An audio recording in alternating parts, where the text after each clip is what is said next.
Hey guys, welcome to A Little Help for Our Friends, the podcast for people with loved ones struggling with mental health. Hey, little helpers, it's Dr. Kibbe here. Before we dive into this episode, I wanted to tell you how I could help you navigate the mental health or addiction struggles of the people you love. Coolamind is the online coaching platform and community that I built to support you in the moment when you need it the most, like having hard conversations, asserting your needs, or setting boundaries. Even if you're just curious and want to chat about it, book a free call with me by going to the link in the show notes or going to coolamind.com, KULAMIND.com, and click Get Started. Thank you and enjoy the show. Hello, little helpers. Today we have a different kind of topic. It's called We Care, which is a new term for us, and we're excited to learn more about it. So we have our guest, Dr. Jordan Quaglia. He has spent over a decade researching and teaching on topics like mindfulness, compassion, and boundaries, all things that we like here on this podcast.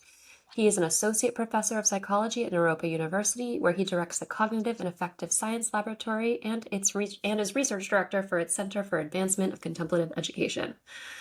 He's also co-developed and regularly teaches an 8-week compassion training curriculum for hundreds of individuals. It's actually something that I should probably learn more about. So we're very happy to have you here. Can you tell us what is We Care? Yeah, thank you so much for having me. It's great to be on here. And as we spoke about a little bit in advance, just to be in the presence of two people who are also passionate about the social side of mental health. So thank you both for all you're doing to uplift that topic. And I think that's really what We Care is about. My journey to We Care began a long time ago, probably like both of you. I think looking back, see I was always passionate about the science of mental health and flourishing. But it wasn't until I was a client in psychotherapy myself, which helped me sort of overcome panic attacks actually when I was an undergraduate in college, that I became more passionate about mental health and mental health care. And then as I stayed in psychotherapy as a client, not only sort of overcoming mental distress in that kind of more severe way, I discovered that psychotherapy could be a vehicle for growing my level of flourishing. And these days, at Naropa University, I often talk about how therapy can even be seen as a kind of contemplative practice. And so we might talk about that, or a mindfulness practice. So even, when we're not working on something really specific, like healing from panic disorder or panic attacks or something, there's this potential for therapy to still help us on our journey in life. Um, so anyways, that got me interested in becoming a therapist myself, like you two now do, except I didn't end up going in that direction for reasons that I'll explain. Basically, at a certain point in my training, I was in a master's program in counseling psychology. At a certain point, and this was 15 years ago now, I started to encounter some unexpected challenges of sitting with clients who were in distress. And specifically, I noticed it was really difficult for me to sort of balance my sense of self-attunement with attuning to the other person when they were especially in sort of moments of heightened distress. And I thought, well, this is the whole job, I'm supposed to be good at this. And there was a lot of discussion at that time around, okay, you need to cultivate healthy boundaries. And I was like, well, how do you actually do that? And so in my sort of confused state, I pivoted my career totally in the direction of research. And to be honest, I think to give myself credit, it wasn't just about like kind of getting away from or avoiding becoming a therapist. I also really enjoyed doing research. I had done it in my past, and I thought that I had a greater potential to sort of offer value even to my colleagues at that time. I thought, if I can understand this problem that I'm facing and sort of how to cultivate healthy boundaries, what healthy boundaries are, all of that, then maybe I can, find insights that are going to be relevant to therapists more broadly and helping professionals in general, and maybe, even everyday kind of life. And so, yeah, I pivoted my career in that direction. I got a PhD in experimental psychology, and now I direct a lab at Naropa University that's focused on this sort of, well, among other things, it's focused on how do we balance self-care with care for others, which I now think about and write about as we care. And so, one way of understanding we care is to kind of look at just how self-care has evolved already in modern society. So self-care has had such a major impact on society. I mean, it's kind of wild how popular and ubiquitous this concept has become, especially when you look at it historically. Self-care evolved initially from being a medical term, right? It was assigned to people like you need to do this kind of, if you're a diabetic, you need to, administer insulin or monitor your blood sugar levels, that kind of self-care, to being a kind of cultural touchstone during the civil rights movement and really an act, or it was seen as a kind of revolution, having revolutionary importance. And then today, it's just kept evolving and expanding. It was again like sort of evolved to be something that helped address patterns of imbalanced care in helping professions, which I think it's still useful in that context. But now it's a sort of go-to well-being practice for literally everyone. And I started to ask myself, is this the end point in the evolution of self-care? Like, have we reached, like peak self-care, or is there something beyond self-care? Like, what comes after self-care? And so for me, we care is the answer to that. And we care is essentially, it expands upon the idea of self-care. So it's not leaving self-care behind. And I think it's really important to clarify that at the outset. Like, we care is not going to involve compromising the quality or depth of someone's self-care. It's actually going to increase it. It's going to invite you into deeper levels of self-care and maybe even more self-care than you're currently doing. But yeah, in contrast to self-care, we care is about caring for a we. And importantly, that we is flexible. So it can encompass, just us on this call, this we that we're experiencing. It could be like the we of your family, the we of your town or community. But it could also expand beyond that. And so we can talk about how it's possible to kind of expand our sense of we over time. But it's important to maintain the flexibility of we, because there's certain moments where we needs to sort of come back down to the level of I'm just looking out for myself so that I can care for others. That's a kind of we care as well. So in essence, we care is about transforming the sense of either or between like either I care for myself or I'm caring for others from a kind of inner conflict or dilemma into a both and practice in which we recognize that our self-care can energize and uplift our care for others. And we also see the connection between our care for others sort of lending meaning and purpose to our self-care. And a metaphor, I don't know if I'm speaking too much, but I'll just say one more thing, might be helpful. A metaphor that I like to use is breathing. So we can mentally divide the breath into in breath and out breath, and we can conceptually do that. But the in breath and out breath are parts of one interconnected system. And I think that's a good metaphor for we care in the sense that we can divide care into self care and care for others. I actually don't think that's such a helpful division, and we can get into that. I don't think it's the most important division that we should be making in the concept of care and compassion and so on. But we can do that. We can mentally divide it. But fundamentally, they're parts of one interconnected whole. And both self care and care for others are needed to sustain our sense of vitality. And it's so cool to see you, all of your work manifesting to this point. I mean, Thanks. we'll plug your book about We Care, and it's just cool because for you, Jacqueline, and people listening, I met Jordan, Dr. Quaglia, when You can I call me was Jordan, definitely. Yeah. Jordan. I mean, I don't even remember if I was a grad. I think I was a grad student, and I remember I was interested in like relationships and emotion regulation. And I remember looking around for the people doing similar stuff. I came across your name. I think we emailed back and forth. And then I went to the Mind and Life Retreat, which is this awesome conference slash mindfulness retreat where we're in this like beautiful monastery with gardens, and we're just wandering around and doing walking meditation. I think I sat down at breakfast or something with you and chatted with you. And I remember thinking like, wow, this guy has a really nice energy. It's like really calm and warm and inviting, saying cool stuff. And then when I realized who you were, I was like, oh my God. So fast forward, and then you were on my dissertation committee, and I just really love how you are one of these people who really recognizes that mental health and relationships are a thing. Like Mhm. they matter, right? Like so our relationships actually impact our mental health. So I think that really This is really exciting, just in general. Oh, That's, I want to say that. Like, big thank fan you. always. Yeah, and just to Um, say to the context, I've always viewed you as a peer of mine, and for the same reason, like I think we both recognized, wow, we're both passionate about similar things here. And yeah, I think I was a doctoral student actually when we were at that together. So, and then somehow, yeah, I ended up on your dissertation committee, which was good fun. yeah. And you did amazing, of course. So I didn't have to do much labor in that case. That was awesome. But yeah, thanks for saying So all of that. fun. Yeah. Tell us more. So we care, like, I'm sure you've probably seen and heard about how we all are talking about self-care online and boundaries and all that, and we're going to get into all that. It's just funny Yeah. how so much of the mental health wellness space talks about, like, we got to do more self-care, self-care, self-care, almost like in opposition to, like, burning yourself out by thinking about only about this other person that you care about. So there's really like an either or.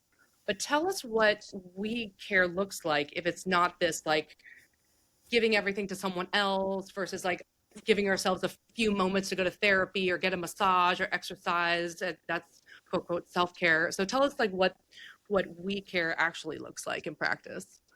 Yeah, great question. I think, the ubiquity of self-care and the way that it's evolved to be pretty much whatever you want it to be is, I think, something that we all recognize is a little bit of a problem, but we don't quite know how to name it. It's like we understand that most of the time self-care is helpful to most people, and it's a really valuable part of our mental health journey. And We Care still honors that and is very much wanting to uplift the value of self-care. But I think on the whole, we care or self-care is a kind of incomplete lens for assessing something really more fundamental, which is what's the overall balance or harmony in our self-care and care for others in our daily life. And so when you look at actually how where it came from and how it was initially, at least one of its instantiations was that it was to address imbalanced forms of care in helping professions, which it's still useful in that context, as I mentioned. We can see that there's this this potential for self-care to offer that kind of lens for people to get metacognitive about their care. And I really love that about self-care. Like it's an invitation to reflect on how am I approaching care in my daily life, and like, is it a balanced approach? And okay, it's imbalanced sometimes. Like I'm neglecting my needs as a helping professional, and that's impacting my clients or my patients or whatever because I'm not as resourced as I could be. So, for a helping profession, that kind of lens of self care is probably the one that needs to be applied first because the blind spot, I could talk about care blind spots in my book. The blind spot tends to be neglecting one's own needs as one prioritizes the care of others. However, even for a helping professional, in my opinion, that's an incomplete lens because uh, oftentimes that pattern of being other oriented is a habitual strategy. It evolved or was conditioned in a context, throughout childhood or whatever, and it became a kind of personality structure or a kind of pattern, we can just say a neutral language, that maybe supported well-being early on or supported keeping harmony in the family system or that kind of thing. But it's not necessarily a conscious form of being other oriented. And so, helping professions, I think, get a message that in order to correct this imbalance in your care, you should practice self care. And like, that's all you need to do. You just practice self care, and now you've got like a kind of balance, in your sense of self care and care for others. But from a we care lens, that's an incomplete solution. We need to focus on cultivating more conscious care in all the different ways. We need to identify the various kinds of blind spots that we might have in our approach to care. And that includes, whatever our preferences with regard to caring. There are people who have a preference toward other oriented care, and there are people that have a preference towards self caring. Probably not the people listening to this podcast or you two. Helping professions tend to have a preference toward other oriented care. But we need to cultivate both kinds of care and become more conscious about our relationship to them. And then we can't even stop there, in my view. We need to go to the level where we're sort of learning to blend self-care and care for others. So to get back to your question, you know, in practice, how this looks is just being awake to the interconnection between your self-care and care for others as you practice it. And that kind of wakefulness serves as a kind of inner compass. And so I like to say that, I think the we care solution isn't like that we toggle back and forth between self-care and care for others to achieve balance. That's the kind of current narrative. I think that, if you are too other oriented, then at the end of the day, you practice self-care. And so you're still in that either or mindset, though, in your relationship to care when you're doing that. What would be better, and this is the we care approach, is can I learn to hold both self-care and care for others in my heart simultaneously? Like, can I actually deepen my sense of self-care so that it's present even as I'm caring for others? And then vice versa. And if you can hold both of those in your heart at the same time, then it gives rise to what I call a kind of inner compass of care. And this inner compass of care has this kind of natural back and forth to it, where we can, emphasize self-care when we need to without the kind of inner conflict or division that typically accompanies it. So one real practical example of this is a practice in the book that I call reverse self-care. And so I think it's got a fun name. And basically, reverse self care is that typically when we approach self care, we do so with intentions that are primarily about our own well being. But from a we care perspective, that's in the either or mindset. Like we're thinking that self care time means just caring for myself. But if we just zoom out a little bit, we see that that self-care is embedded in the larger context of how we're caring for our family, our loved ones, and our work, whatever our work is in the world. So reverse self-care starts by first identifying a typical self-care activity that you do that's consistently supporting your well-being. And then you reflect, who else could this self-care time support in my life? Like reasonably, who stands to benefit from me being more resourced, being more in touch with my vitality? And then rather than doing that self-care activity for yourself, you do it for them. So you actually like source from your intention for that other person's well-being as you're practicing self-care. Now you don't want to be unnatural about it and lose touch with, like your own needs and your sense of care for yourself.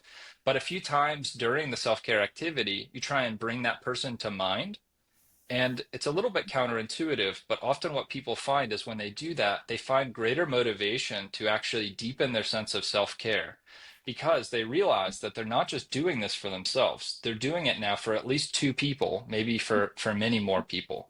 And so that's a good, I think, practical example of how we care can be started to integrate in daily life. Yeah.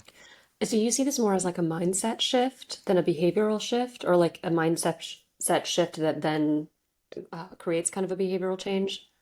That's right. Yeah. So Okay. I really emphasize that every person's version of we care is going to look and feel different. Like I have Mhm. no idea, when I look from the outside, whether someone's practicing self-care or, in touch with interconnected care. And so it's really important not to judge someone else, for their decision around what might be their form of we care. And also because we're all working with the start, and we can talk about this some more, different care blind spots, what we actually need to address and focus on is going to differ from person to person. And, our sort of conscious care practices need to, I think, take into account what our care tendencies and care blind spots and care patterns are. So ultimately, at the end of the day, our version of we care is going to, yeah, look very different. But just like you said, we care is not just about changing our internal experience. It starts there, where we're more in touch with this interconnected sense of care. But that inner compass that I talked about, that is really uh, the result of this kind of union of self-care and care for others in your heart, what I call an undivided heart, gives rise to a direction, a sense of alignment in different social situations where you have maybe a sense of agency that's not just sourcing from your inner self, but that is actually like taking into account the context. And I like to think about how the context is often, like we talk about being context sensitive, but I think for people that are too other oriented, that kind of language can be problematic because you think I'm supposed to sort of be a chameleon and adapt to all of these different situations. So in contrast, I talk about context integrative care. And so context integrative is a term I use that's one step beyond being context sensitive. And the integrative piece is really how do I maintain my sense of goals in the situation and stay awake to them, but still take into account the context and then find like that compass needle pointing in the direction of actions that are going to be ideally mutually beneficial, but at least not harming self or harming others, you know? So we care kind of as protecting from those extremes. Yeah. Can we hear these blind spots? Blind spots, yeah. So I actually have a resource online that people can take a quiz. It's called the Care Pathways quiz. They can find it on my Mhm. Instagram, which is at Mindful Boundaries. It's linked there, or it's on my website We'll under put it in one of the the show notes too, tabs. so you Okay, can send us a link and we'll, yeah, cool. put it in the show notes. It's definitely an incomplete solution. It's not a scientifically validated assessment tool by any means. And in fact, I think it's really important to mention that my intention in creating the Care Pathways quiz was really for the quiz itself to be a practice. And so my passion and my reason for writing my book, or if you were to ask me, like, what do you want people to take away from your book, which maybe is a question that you two would ask me. Um, I really want people to have that more complete lens for themselves to look at their care through. So rather than just looking through the partial lens of self-care and using that as a barometer for am I balanced in my care or not, I would love for people to look through this more comprehensive lens, which is actually a set of lenses through the We Care approach. And so the Care Pathways quiz is one way of kind of doing that. And it has 35 questions that ask you about different care tendencies or patterns that you engage with. There are questions about your relationship to self-care or care for others or boundaries and things like that. And at the end of it, you get one of 7 possible outcomes. And then you can go on my website and you can read about all the different 7 outcomes and decide for yourself, you know, which one best fits you, if any of them at all. You know, care is so complex that any one sort of assessment tool like this would never do, I think, everything that's needed to sort of identify your blind spots and so on. But as part of the outcome of that, you get a blind spot. You know, what's a possible care blind spot for yourself? So there's the typical blind spots, which is like, you know, you care for others so much that that's comes at the expense of yourself, right? That's probably the most common one among helping professionals. Then there's also the alternative, the opposing one, where maybe this one's actually kind of interesting to get into with you too. You know, people who celebrate self-care so much that it becomes like, you know, maybe imbalanced in the direction of too much self-care. And this was part of my passion in writing We Care is that's actually undermining their well-being over time because they're kind of maybe without realizing it, prioritizing self-care in a way that's working against our social nature as human beings. And so when we uplift self-care too much or we lean into self-care too much, it's possible that we're undermining our own personal well-being in that process, right? So that's another possible care blind spot. Then there's something that's called care chameleon, which is like between those two. And this one's really interesting to me. It's like, you know, if our care is driven extrinsically by the environment around us, then we're going to toggle back and forth between self-care and care for others. And there's this wonderful potential in that for us to recognize the flexibility that we have. Like people that do that naturally, they're really flexible in their approach to care, and they're like right on the edge of what I would call we care. But unfortunately, they're kind of going back and forth, toggling, right? Either this or that. And there's a sense of when they're in one mode, they're forgetting the other. And so they're still kind of in that either or mindset. In contrast to, you know, holding both in your heart simultaneously and emphasizing one direction or the other. Um, so those are 3 possible blind spots. And then the last one I'll mention, there are more, but the last one I'll mention is really provocative and interesting to me personally. This is probably my care blind spot at this point, I was gonna which ask. it, yeah, yeah, and maybe yours as well. I think I like to think of it as more subtle and nuanced, but I'm not sure it is, you know. And it has to do with preferring both and outcomes. So you know, like sometimes you have to be either or in your approach to care. Sometimes you have to be a little bit, what we would say, you know, dualistic. I like to use that term, divided, you know, not so divided that we divide ourselves internally, but externally, our behavior maybe needs to fiercely emphasize self-care or really strongly prioritize care for others. And, as a result of writing this book and just like my own passion for these topics, I definitely have this bias in the direction of wanting to find creative solutions that honor both my care for self and others simultaneously. And that's not always the best thing. Sometimes in a given moment, you need to emphasize strongly one or the other. And that, when you zoom out over the long term, is going to be what's most beneficial for everyone else. So, hmm, there's that's interesting. I'm wondering, okay, what do you think about this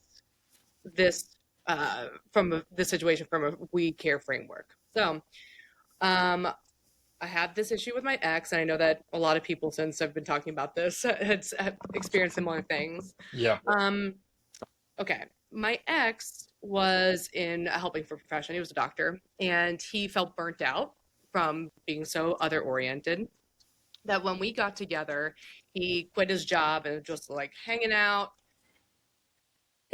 doing a lot of self care. Yeah. And so he's saying, like, oh, I'm so burnt out. I want to focus on me now. I want to focus on my own health. And I'm like, that's awesome. But then after a while, that looked a lot like he was kind of doing his own thing and then not really helping me out or like contributing in other ways. Like he was just Mhm. like fully into self care. Yeah. And so I don't know. Sometimes it is kind of in a couple.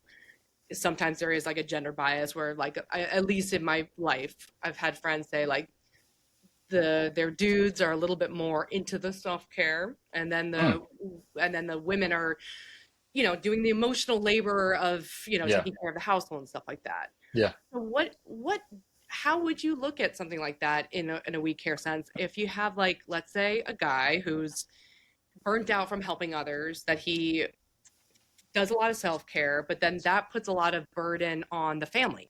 Mhm.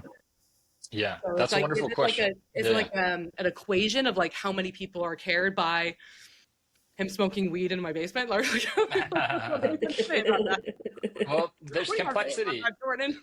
Yeah, I love the question, and yeah, I'm sorry you had to deal with that. It's Me since too. it's your ex, so we can talk about it, now, no problem. But yeah, I think there's a couple things to note that highlight the complexity of this whole conversation. One is that we all go through seasons with our care, right? So, like, there are times when we really strongly are going to be emphasizing care for others, like, a new parent, for example, right? So, really having to care for kids for years and years, maybe decades or something like that, be more other oriented than they might be naturally inclined. And so there is that possibility of these longer term arcs in our life, I think, where we're leaning in one direction or the other in a way that is imbalanced, and to some effect. So we care isn't about like maintaining that perfect equilibrium of balance across all situations all the time. Sometimes we care is about seeing what season you're in and emphasizing that. And I think that initially it sounds like your ex-partner started in that direction, like, hey, I'm burnout. I've reached this point, in the healthcare system, which is totally reasonable and understandable, that my output just got unsustainable, and I need to take a break. And so I think that there was wisdom maybe that initially informed that decision of I'm going to take a break and emphasize self-care for a while. But from a we care perspective, then what occurred maybe was that it became this kind of toggling in that direction. So it's still stuck in the either or mindset where, and this is part of the problem or issue with self-care, in my opinion, in general, is that it triggers, activates, and reinforces an either or mindset about our care, which is that we get to do just one at a time. And life is rarely that way. Like, if you want to be a skillful human being and you want to genuinely help people, you need to learn to hold both self care and care for others in your heart simultaneously. And it sounds like what happened in that situation is they went so far in the direction of self care that it became what I call a divided mode of care. And all the research, on this topic is really interesting. It suggests that when we're in a divided mode of care, that's when care undermines our well-being, but that happens in either direction. So we could be in an either or mindset around our care in the direction of self-care, like you were highlighting, and that's undermining his own well-being. At a certain point, it sounds like he was like maybe more depressed than, actually practicing self-care in some sense. He had lost touch with his sense of vitality. We could put it that way, right? Depressed, maybe not the best term. Um, and then on the flip side, we can go so far in the direction of caring for others that we're undermining our own well-being. So it's at those extremes of divided modes of care that we see the unhealthy aspects of care. And so my advice to somebody that maybe is in that situation of, they're burnout and they're maybe shifting into that mode of self-care for a little while is yes, you can shift into that as an emphasis, but you really have to stay wakeful to the fact that you're still going to have to show up for others at times. You're still going to have to prioritize your social life.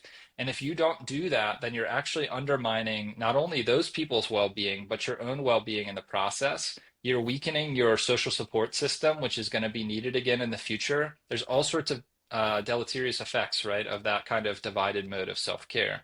And then the same thing, yeah, on the flip side. So we care is like, how do we stay in that healthy middle where we can emphasize without polarizing? So I talk about emphasize, don't polarize your care.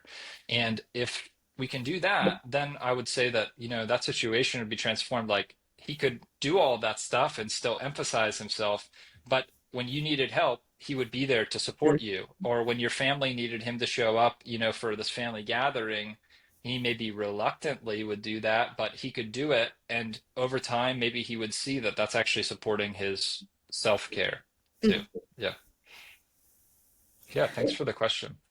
So when we think about boundaries, I mean, I'm guessing boundaries, we're going to talk about how they allow us to maintain a healthy state of mind so that we can provide other-oriented care in a sense. But can you kind of speak to what you think the role of boundaries are here? Absolutely. Yeah. So boundary is another one of these really ubiquitous terms. And so, yeah, I decided in my book, which here I'll hold it up, maybe because we haven't done that yet. So this is my book. It's out on May 6th, which I don't know if this podcast will come out before or after that. But From Self-Care to We Care, the new science of mindful boundaries and caring from an undivided heart. And I was very fortunate. Daniel Siegel, if you know who that is, very famous author in this space, wrote the foreword to the book. So just mention that too. I'm very grateful to him for that. But Yeah, I decided to take on, kind of both of these concepts. Self-care, really ubiquitous concept, I think needs updating how we think about it and speak about it, but also boundaries. So one of the things that I noticed about over a decade ago, maybe Kibbe, and when you and I initially connected or something, is boundaries was being used everywhere. Like it was maybe just becoming even more of a buzzword at that time, and it's only continued since. And yet, nobody seemed to agree on what they were. Like, what are boundaries? How do we define these? And so I sort of set out on a quest, you could say it that way. I think I read about that in my book, but it was true, more or less. I set out on a quest to understand what healthy boundaries were, like how to cultivate them, what are they? And as I said, it was tied to my own personal journey. Like, could I actually figure out how that I could have, as a counselor, been able to balance self-attunement and attunement to others? And maybe in ways that somebody, if they had had that knowledge, could have taught me at that time, and I might have become a therapist instead of doing all this research kind of stuff. And so I'm happy to say that even though it took me a lot longer to get that kind of clarity than I initially expected, I feel like I have a good sense of what boundaries are at this point, scientifically and so on. I'm still working on a few publications on this topic that haven't been peer reviewed yet, so I won't sort of like get into all the science, at this point. But what I can say is very consistent with what's in my book and with my scientific research on this topic, that my view on boundaries is different. It differs because as I started to look at what they actually are, I realized that part of the confusion was we were um, one using the term for many different phenomena. So like there's informational boundaries, like how much do you divulge in a social situation? There's social role boundaries, like between a therapist and their client, like not having dual relationships, right? There's self boundaries. So, like, where is the edge of myself and where does the other person begin? And that's actually interestingly very up in the field of psychedelics research, that kind of self boundaries or the boundaries of the mind. But what I'm interested in, and I think what you all are maybe mostly focused on, is social boundaries, or what I call interpersonal boundaries, as a way of distinguishing them, which is a kind of definition we can think of for that generally is actions that we take, deliberate actions that we take to modify social situations or relationships so that they're more aligned with our own needs, values, and goals, right? And so that does a few things by approaching boundaries in this way. One, it sort of takes us out of thinking about boundaries as nouns. So I think that it's important, we talk about boundaries as like limits or expectations that we have. But part of the difficulty of that is that that's like, I think that's a subset of boundaries, and it's a really healthy and good one. And especially if people are first on their boundaries journey, that kind of language can be really useful if they're in like a uh, toxic relationship or a really difficult relationship, like what won't I tolerate from these other people, and getting clear about that in advance as a kind of rule. But the problem is that most of our social life is so varied and diverse that when we calibrate those kind of rules and expectations to the context of our most unhealthy relationships, uh, they don't work well in the context of other relationships. They become sort of too either or again, so too kind of all or nothing or something. So by broadening and thinking about boundaries as actions, as verbs, I think there's this possibility of kind of fluidly adapting them across diverse relationships and social situations. That's one thing that the definition does. But kind of the bigger insight for me around boundaries is not so much about what boundaries are as what healthy boundaries are. So when I started to kind of investigate that more and interrogate it as a researcher, I realized that what I was studying or what I was interested in was actually something much broader. And so I write about in We Care how one day as I was preparing for this compassion training class that we offer here at Naropa, I had this insight about care and compassion and how we're approaching them scientifically that sort of rotated all the other thoughts that I had about this topic. Like it was like, one of those moments that I wish somebody could have like zoomed in on my thoughts in that moment. But it really felt like that, like, whoa, okay. I've actually been looking at this wrong the entire time. Not entirely wrong, but all these puzzle pieces that I had gathered over the years to understand what healthy boundaries were, I realized were about something bigger. And that's what led me to write the book We Care. And so We Care for me is my answer to what it takes to cultivate healthy boundaries from the inside out. And so this is another kind of difference in my approach to healthy boundaries is that I think that a lot of approaches that focus on boundaries are like outside in approaches. Like, how do I memorize the right thing to say? Or, there's, if you go online, you'll find so many Instagram accounts with, and it's no problem. I think this is great stuff, by the way, but with so many scripts that you can download for those difficult conversations, for me, as someone who can't remember in the moment, especially in the heat of the moment, what to say and struggles with, words, just in general, like saying the right thing, those scripts never landed for me. I could never actually adopt them in a way that felt authentic for myself across different social situations. And so I was like, is it possible maybe that we could cultivate healthy boundaries from the inside out in a way that becomes a kind of authentic expression for us personally and isn't something that it feels like we have to learn from the outside? And so that's really what We Care is about, is that we can cultivate this kind of care-based inner compass.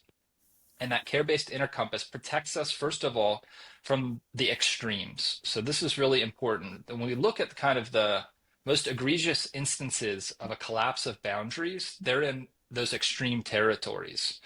Like when we either completely lose and abandon our own self-care. So, we're caring for others and we abandon our self-care and, we prioritize their needs and what they're wanting in that moment so much that it's undermining our own well-being to do that. That's one way that we lose boundaries and that we have unhealthy boundaries, right? And then that can happen in the other direction as well, where people prioritize themselves so much that they're not able to perspective take and they're not able to sort of have that sense of warmth and affiliative emotion for others that's so critical for actually cultivating social well-being. And so if we cultivate strongly self-care and care for others. And there's different practices to do that, self-compassion and compassion for others. And we can get into that a little bit more if we want to. But we really deepen that internal sense of like, I will not lose sight of the fact that I need to look out for my own needs. And I will not lose sight of the fact that your needs are tied to mine, right? It may not be the needs of the person directly in front of us that we're setting the boundaries with, but the broader system and support system of our life needs us, right? So if we can cultivate those things very strongly, then in the midst of a difficult situation like a conflict, we are much less likely to collapse our care in one direction or the other. And when we collapse our care in one direction or the other, that's when the real kind of harm happens, in my opinion. Either we disrespect the other person or we violate ourselves. And so first, that's the first thing about we care is that it protects us from those sort of most difficult kinds of collapsing of our care. And then, ideally, our boundaries can be an expression of care for both ourselves and others in ways that cultivate mutual benefit. So a lot of the discussion around boundaries is like the boundaries are expressions of our self-care. And even the definition I offered earlier kind of leans in that direction because I said that it's about aligning with our own needs, goals, and values. But the truth is, our needs, goals, and values are bound up with the needs, goals, and values of those we're surrounded by and those that, are our loved ones and are in our intimate circles and so on. So there's no way to do healthy boundaries without kind of understanding the effects of our behaviors on others. And so ideally, we care helps us to emphasize ourselves, again, emphasize without polarizing. And that I think gives rise to these naturally healthy boundaries. There's one more thing I'll say in this in terms of practical tips and why this works, in my opinion, which is that when we cultivate care-based boundaries, when our boundaries are rooted in care fundamentally, or we care ideally, in my opinion, then the language that we use to express those boundaries is care-based. And when the language we used is care-based, we balance protection and connection when setting our boundaries. So we stay connected to ourselves and maybe the other person, or at least we stay connected to the wider social fabric of our life. And that offers us a kind of strength, inner strength that we wouldn't have if we felt like I'm doing this for me. Like this is an act or expression of self-care. Yes, in this moment, you're needing to maybe fiercely emphasize your self-care, but you're doing that in order, I think most everyone is doing that to protect their energy so that they can care for other people in their life. And when we have that kind of broader perspective, and it may be even that we're doing it to promote deeper connection in the relationship of the person that we're setting boundaries with. When we have that view of boundaries, then the boundaries we set will be more likely to be well received. There's still going to be social friction, and we can talk about the reasons for that. But there's probably going to be less social friction, and the boundaries we set are going to, deepen both protection and connection over time. That sounds like I'm absorbing what you're saying. And if you, let's say, a couple of people that we work with in Cool of Mind who are like, how would you suggest what this would look like in, let's say, someone who's taking care of a loved one with mental illness or addiction? So we're working with a couple of people who are saying, well, I'm getting so overwhelmed because um, we're kind of walking around eggshells with my son or my brother or whoever with addiction. I don't want to upset him because they might relapse. And Yeah. then also when he does, like I have to take him to the hospital and try to get them into treatment. And then I'm like overwhelmed and burnt out. So I want to set my boundaries a little bit better. Um, so there always is this kind of like, like what happens when it comes to someone who's really struggling and we love them, we want to support them. What does a boundary look like? Or how does setting boundaries from a we care's perspective in that sense look like? Yeah. It's a wonderful question. And yeah, I think that your question highlights, fortunately, I think we need to keep highlighting this in this discussion, just the complexity of care in our lives. Like for people who are caregivers of someone with addiction or some kind of chronic illness or something like that, care becomes really complex, and how to navigate it moment by moment becomes, I think, the task. So we can kind of globally talk about, strategies that they might take to emphasize and prioritize themselves in that situation. But unless they're kind of like on an ongoing basis in touch with that sense of compassion for themselves in that situation, then they might miss out on those small opportunities here and there where the other person's like kind of distracted and at peace and kind of off doing their own thing. And they actually have that moment to kind of slip out and prioritize, their self-care during that time. I think for people who are in that situation, one is I think we need to validate the complexity of their situation. Like we need to validate how difficult it is for them to actually maintain this sense of balance, and that they are being other oriented, and that is a good thing. Like that there's benefits to being other oriented in our life, and even though our society tells us it's all about self-care and what you do personally and all that kind of stuff, I think that unfortunately that narrative has sort of gotten away from us a little bit, and we maybe lose sight of the fact that caring for others is a deeply meaningful thing. It's part of almost everyone's journey while they're here, on Earth. And for many people, I think that it provides, some of the most meaningful moments of their life.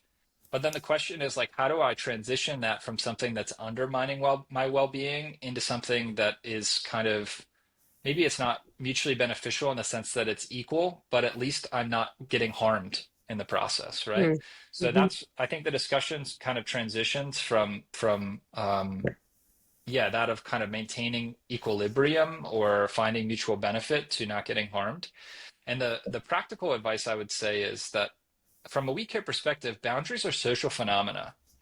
And when we get really clear on that, it becomes obvious that there's no way to do it alone. So, to the idea of Kula mind, for example, like we all need support in our boundaries journey, and we need a support system for that. And sometimes it needs to be formal forms of support, like a therapist or someone who can help us specifically navigate the complexity of our situation. The reason for that is that I've never met anyone without a care blind spot. Like I've never met someone who doesn't have a blind spot or preference or tendency in one direction or the other. And often they're highly idiosyncratic. Like for me, like one of my care blind spots, a different one is like if I'm working on something I'm really passionate about, I'll just like work and work and work, and I'll like forget to drink water and like even have my coffee sometimes. And I'm like, oh my God. I think that everyone has their own idiosyncratic care blind spots. And the thing about a blind spot is it's really difficult to see, right? And so it sounds like these people, fortunately, have connected to you at this time in such a way that you're able to help them navigate with a nuanced approach, finding this balance and gradually cultivating and building in that self-care aspect so that they're not resentful, of this other person, or so that they don't lose touch with that broader sense of purpose or meaning that they might find if they feel, more sustainable care over time. I was going to say one other thing on this topic, which in terms of practical tips and advice, I really strongly recommend that everyone finds a kind of high impact we care practice. So what I mean by that is a practice that we can return to in micro moments, like we can do it in a few moments, like, okay, I've got a couple minutes right now between meetings, something like that for if it's at work. Like I can stretch out and do yoga in this time, right? Or like I have an hour this upcoming weekend where I'm not having to care for this loved one who is really struggling with mental illness or something like that. I've got a full hour. I can go to that yoga class and do a deeper dive into yoga at that time. So yoga, in my opinion, and I don't actually practice yoga that frequently, but I think it's a high impact we care activity, or it has this potential in this way that it's got a number of benefits. One, it can fit into micro moments. You can do it flexibly at home. You can do it in a class. It can also be done solo or social. And I think that's really critical. So I actually know someone who was needing to be a caregiver of their mom who had a stroke. And they had practiced yoga previously, but they had kind of lost sight of it. And this process, they were growing resentful of needing to be caring for their mother, during that time. And they remembered this yoga practice and they were like, oh, I'll just roll out the mat and do it for a little bit. They were home with their mom. And they found, oh my gosh, I forgot how much this resource is me. And they started going to yoga class. They found that there was a yoga class. There was somebody else who could care for their mom each weekend for about an hour or whatever. And they actually met their new romantic partner, by going to the yoga class. And so it's like, I think an example of these gradual shifts in the direction of self-care can kind of snowball over time if we take this mindful approach in ways that ultimately lead to that sense of we care. Hmm. Totally. I think it was mentioned in your book, maybe that you noticed a pattern in compassion science. I was wondering if you could talk about that. Thanks. I love talking about this topic because, yeah, it's one of my starting points for getting into the we care topic to begin with. So basically, when I had that insight about compassion a number of years ago, before we were going to teach on it, basically the insight was that, wow, we are framing compassion, which is this quality that's meant to support our social side, it's meant to support our connection needs. We're now reframing it by putting this self dash word in front of it from something that's meant to prioritize our connection needs into something that's supporting our autonomy needs. And so that's really interesting. Like from an evolutionary standpoint and other perspectives, there's different frameworks for understanding our basic psychological needs, but almost all of them sort of converge that we have connection needs and we have autonomy needs, and we need to balance those two, and our ancestors did as well. But modern life is almost all about autonomy needs. We're almost always talking about our autonomy needs, and self care is kind of an artifact of that. And self compassion is too. And so these qualities that are meant to, compassion is meant to sort of not dissolve, but sort of lessen the sense of difference between my suffering and your suffering. But now, instead of compassion being something about overcoming the sense of distance or gap between self and other, it's now becoming something through self compassion that's reinforcing my autonomy needs and keeping, in some sense, potentially a sense of barrier between myself and others, or I use it as an excuse to not socialize or not go out and, be more other oriented. So there's this kind of like interesting flip of taking something that was has a social essence and subtly undermining it through the terms self-care and self-compassion. And so I went into the scientific literature on this, and I found that we did this comprehensive review of all the studies that have been done on compassion science, in compassion science, on compassion training. And I found that there was this dichotomy within the field. I mean, it's like we have in the paper, presented in the paper, this bar graph, and you basically see there's studies that strongly emphasize self-compassion, and there's studies that strongly emphasize compassion for others. And there was basically none in the middle. So what I mean by that is there was no studies examining relationships between self-compassion and compassion for others. We talk about it a lot. There's a lot of sayings out there like in order to be compassionate toward others, you need to have self-compassion. I don't agree with I that, by need the to love way. someone else. Yeah. Yeah. The whole thing. Right. There's some truth in it, but I don't agree totally. People can be really compassionate toward others without having cultivated self-compassion. But basically, there was this dichotomy or the either or mindset was present in the field of compassion science as a whole. And it had sort of organized itself in one direction or the other. And then we looked at trainings themselves, and we found the same pattern that there was trainings that either were self-compassion trainings or that really strongly emphasize compassion for others. Like they might have had a module on self-compassion, but like 7 out of the 8 weeks were other oriented, and only 1 of the 8 weeks was self-compassion. And then it was the opposite, with the self-compassion stuff. And so I became really passionate about this. And after writing that and publishing that review and kind of, criticizing this pattern in the field, I decided to do some research on how do people actually naturally experience compassion in daily life. So even without training, like in the midst of daily life, how do people experience this? And so we used a technique called ecological momentary assessment, which is kind of smartphone-based surveys. I think, Kibby, you used that maybe even in your Hmm. dissertation, right? Hmm. And so smartphone-based surveys centered around social interactions. So when people were in the midst of a social interaction, right afterwards, they were to complete one of these surveys, or I think maybe in this case we did it as a daily diary. So they reflected on their daily social interactions. And we asked them, when you were in the social interaction, were you in touch with care for yourself? And then they would check, yes or no. Care for the other person that you were in the interaction with, yes or no. People beyond the social situation. So, it's maybe two people in interaction. What about others who are not even present? And the yes or no. And we found that like a lot of the time, like something like, 30 to 40% of the time, people were checking that they were caring for themselves deeply and for the other person that they were interacting with or for others outside the situation. And then we asked these follow-up questions to get more specific. And we said, okay, were you toggling back and forth? Like, were you experiencing self-care? And then, when the other person was speaking, you were caring for them?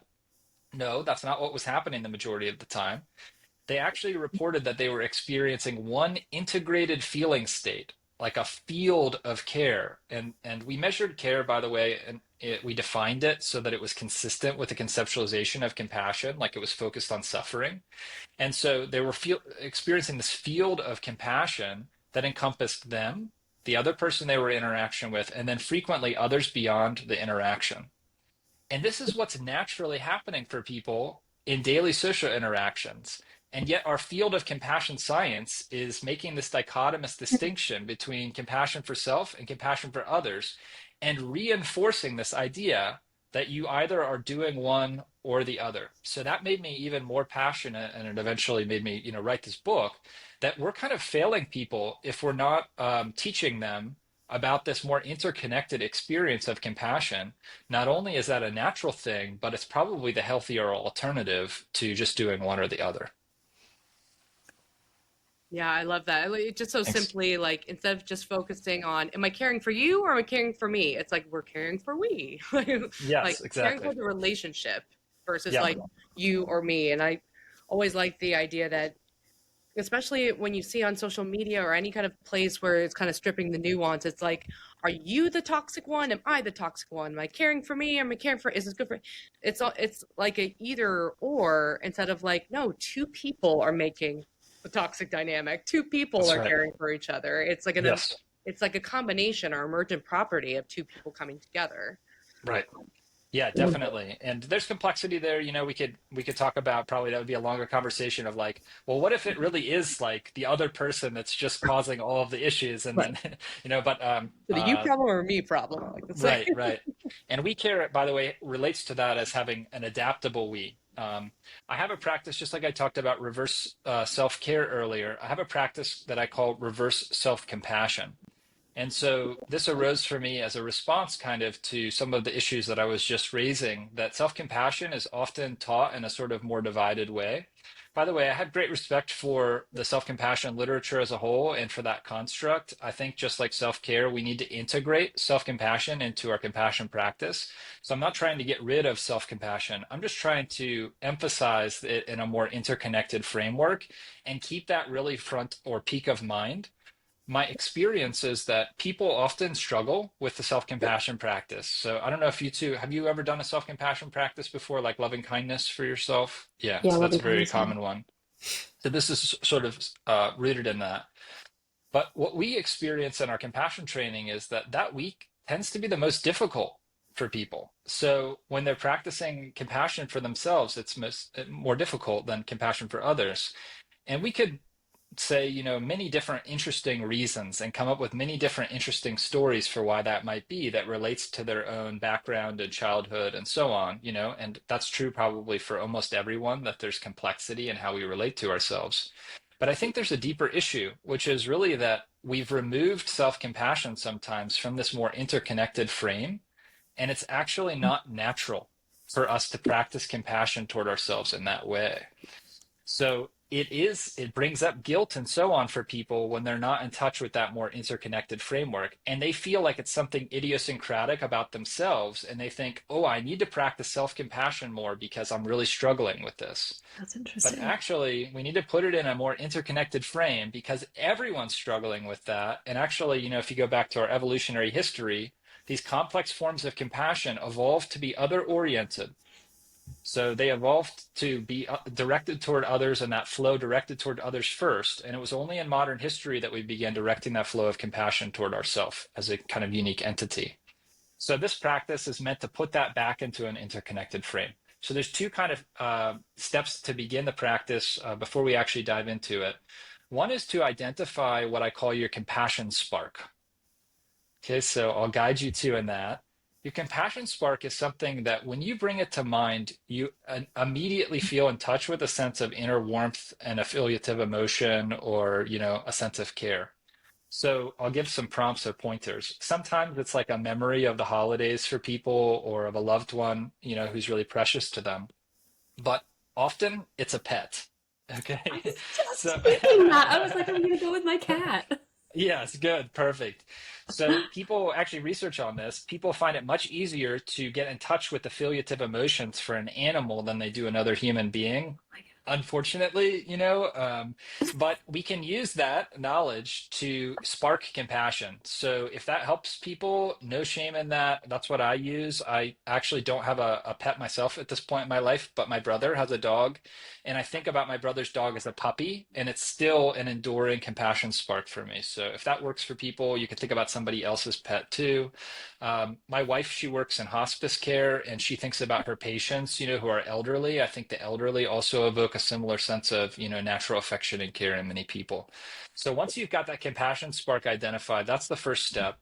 And we'll come back to that in a moment, but you can drop that for now. Kibby, you have your compassion spark? I do. I'll pick my Okay. dog now that we're Okay. talking Perfect. about animals. Awesome. All good. And then the second thing is to identify someone in your life who would stand to benefit, just like I was talking about earlier, from you being more in touch with gentleness and kindness toward yourself. Like who in your life would benefit if you were less self-critical? Or another way of saying it, if we wanted to be more outcome oriented, is if you were more in touch with love for yourself and you were more in touch with your sense of vitality. So try and identify someone specific in your life who would benefit from you having that kind of relationship with yourself. It might be your romantic partner or your family or someone like that. Yeah. Good Hmm. there too. Hmm. Okay. Let me um, guide you then in this practice. So if you'd like, you can take a posture that's comfortable for, sitting meditation or something like that. You could close your eyes if you'd like. And we're going to start with just calling to mind our compassion spark. So bringing to mind your cat or your dog or someone else's cat or dog, if that's supportive. Or again, it could be a cherished memory.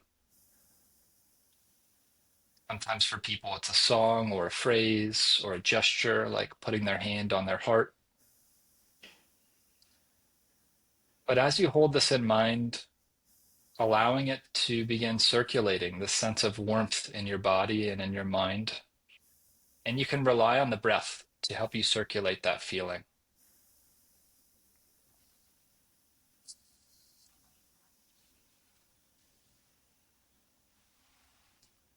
And then when you're ready, see if you can allow some of that feeling of warmth and care to be directed toward yourself, that flow of care to come back inward into your inner self.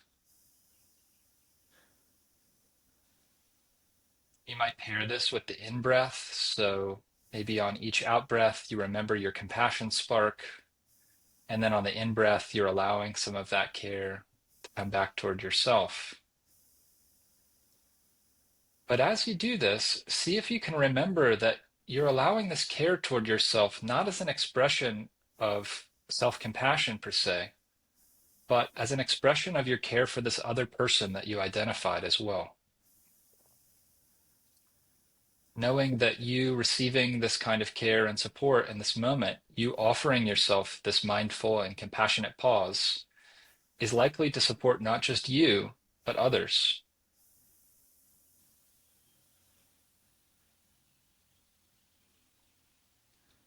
And you can express this silently, internally, in the form of a wish, saying something like this: May this compassionate pause nourish me in ways that support you too. Thinking about that other person. May this compassionate pause nourish me in ways that support you too.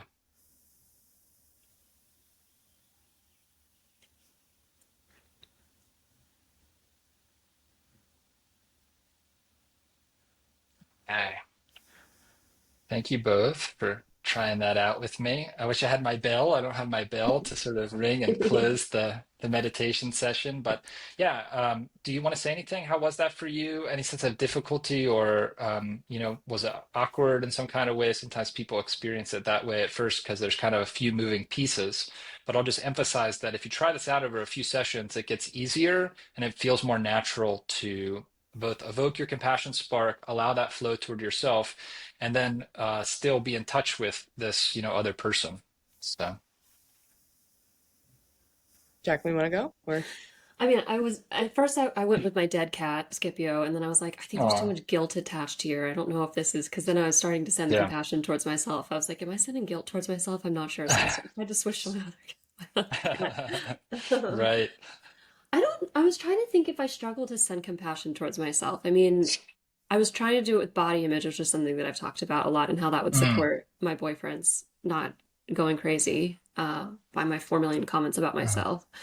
mm. And that was kind of interesting. But I kind of noticed that I'm willing to send that compassion towards myself, I think, in Beautiful. these Yeah. moments. I think I struggle maybe more when I'm not in these moments. Mm. When it's more you're already in the self-critic or something, right? When I'm intentionally sending compassion to myself, I can do it. I think I Yeah. certainly forget to do that when it comes to body image specifically. Mm. Mhm. Right, right. That highlights something really specific that we talked about, which is how idiosyncratic care blind spots can be, right? Hmm. So it can just be domain specific, like, what you're speaking to. So I think that it's good for people to keep that in mind. Like your blind spot isn't just in self-care or care for others, but it can be highly specific to just one domain or some kind of content or something like that. Hmm. And it sounds to me, fortunately, I think most people are already awake to the interconnection between their self-compassion and compassion for others. And it sounds like you might already be awake to that. So for you to offer care and compassion toward yourself, you probably already, due to what you're doing here and all sorts of studies and so on that you've looked at, understand that offering yourself that care and compassion is going to benefit your community too. And so, yeah, I love hearing that there wasn't as much friction for you with that. I do Yeah. think I'm pretty I'm pretty self-care oriented. I mean, I think that's how I think of myself more. I notice that behaviorally I can be pretty other oriented, but I do think I Mm, have a pretty active like sense of self-care mm. and believe in that as it resources myself for others. Mhm. Yeah, nice. Balancing those autonomy and connection needs. That's good. Yeah. Yeah, the practice was interesting because I feel like just in my whole life, I'm totally bought into the we care model because I'm like, Hmm. things that I do for me, like caring for others really nourishes me and hopefully vice versa. The practice was, I was thinking of my dog Mindy and then, just kind of getting some warm fuzzies from that. And then thinking of Yeah. my husband and how I can, extend more love and compassion towards him. And I just found myself thinking about like maybe like an intellectual exercise of oh yeah, we should have Mindy cuddle with Alex more, and Alex gets a lot of like love from her. So it didn't go through Yeah. me. At some point, it was just like I was like, oh, I identified a thing that I love and gives me a lot of joy. I I Yeah. should have give that to him. So it's almost Yes. like, You you know just what I mean? skipped So over just the it self-compassion. just skipped over me. Yeah, I was just like, that I don't need the goodness. I'll give it to him. Yeah, Huh. that's on Mm, brand for her. mm. Interesting. Interesting. Well, I know where my blind spots are. yeah, I love that. Thanks for being honest and sharing, yeah, both of you about your experience during the practice. And I'll just say that, all of these practices, including there's like 10 practices in my book. The point of them is really to get us to get that metacognitive awareness on our care. And maybe this is a good closing thought. I don't know if we're reaching that point in the conversation. I think so. It's just that, a we care perspective, I think, is powerful in the sense of getting metacognitive about our care, trying out these practices that get us to notice potential blind spots that we may not have been totally attuned to or awake to before. And the wonderful thing about getting metacognitive about our care is that, unlike getting metacognitive about some other things, when we care more about our care, then the things that we care for also benefit, right? Mhm, So whatever mhm, we're mhm. caring for already, we're trying to care for it to promote its well-being, to nourish it in ways, to reduce suffering, whatever the expression of care might be in that moment. And so when we get better at caring, when we get curious about our care and we get more reflective about our care, then those things stand to benefit too. Um, yeah. Love that. Great. I want to do that exercise next time I'm leading DPT team. Oh, wonderful. Yeah, please share it. And if you want to reach out, I can provide some more notes on it or something like that too. Sure. Yeah. Yeah. All right. Well, I think that's a great note to end on. Thank you so much, Jordan. And for our little helpers, if we care, then maybe we can leave some 5-star ratings on Apple Podcasts and Spotify. And we'll see you next Uh, week. Thank you so much. Thank you both so much. And thanks to everyone listening. And yeah, maybe I'll just say this one more time. If you're interested in this topic, check out my book. It's out soon. And yeah, hope everyone has a wonderful day. By accessing this podcast, I acknowledge that the hosts of this podcast make no warranty, guarantee, or representation as to the accuracy or sufficiency of the information featured in this podcast. The information, opinions, and recommendations presented in this podcast are for general information only, and any reliance on the information provided in this podcast is done at your own risk. This podcast and any and all content or services available on or through this podcast are provided for general, non-commercial informational purposes only and do not constitute the practice of medical or any other professional judgment, advice, diagnosis, or treatment, and should not be considered or used as a substitute for the independent professional judgment, advice, diagnosis, or treatment of a duly licensed and qualified healthcare provider. In case of a medical emergency, you should immediately call 911. The hosts do not endorse, approve, recommend, or certify any information, product, process, service, or organization presented or mentioned in this podcast, and information from this podcast should not be referenced in any way to imply such approval.